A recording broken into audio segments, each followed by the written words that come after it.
விருச்சிக ராசியில் விருச்சிக லக்னம் சார்ந்த நபர்களுக்கு அஷ்டமத்தில் போய் குருவும் உட்காந்துருக்காரு, சந்திரன் உட்காந்துருக்காரு. இத்தனை பேர் போய் உட்காந்துருக்கும் போது நமக்கு நல்லது நடக்குமா அப்படின்னு நீங்கள் ஃபீல் பண்ண வேண்டாம். திடீர் வாய்ப்புகள் தேடி வரும். நம்ம மூளை கெட்டு போகக்கூடாது. போகணும், நடக்கணும், செய்யணும், முடியும் அப்படின்னு மட்டும் நினச்சிங்கன்னா நடக்கும். அஷ்டமத்தில் போய் சந்திரன் உட்காரும்போது எண்ணங்களுக்கு தடை போடும். நிறைய பேர் பார்த்தீங்கன்னா யதார்த்தமாக இருக்கும்போது கூட அந்த குழந்தை விளையாட விட மாட்டாங்க. அங்கே போகாத கீழே விழுந்துடும், இங்கே போகாத செடி குத்திரும், அங்கே போகாத எதாவது கடிச்சிடும். அது கடிக்கவும் கடிக்காது, செடி குத்தாது.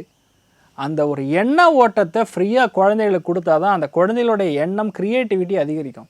வண்டியை தாண்டறதுக்கு முன்னாடி மெதுவாப்பா வண்டி அடிச்சிரும்மா, வண்டி மெதுவாக தான் போகும். ஆனால் இவங்க மட்டும் அப்படி சொல்லிட்டு இருப்பாங்க. ஏன்னா அவங்களுக்கு அந்த கிரகம் வந்து சரியா இல்லைன்னா அதோட வார்த்தைகளில் வரக்கூடிய அந்த வாயில் வரக்கூடிய வார்த்தைகள் வந்து அந்த மாதிரி இருக்கும். அதனால் இன்றைய நாளை பொறுத்த வரைக்கும் நீங்கள் பொறுமையாக இருங்க, மற்ற விஷயங்கள் எல்லாமே நல்லாயிருக்கும்.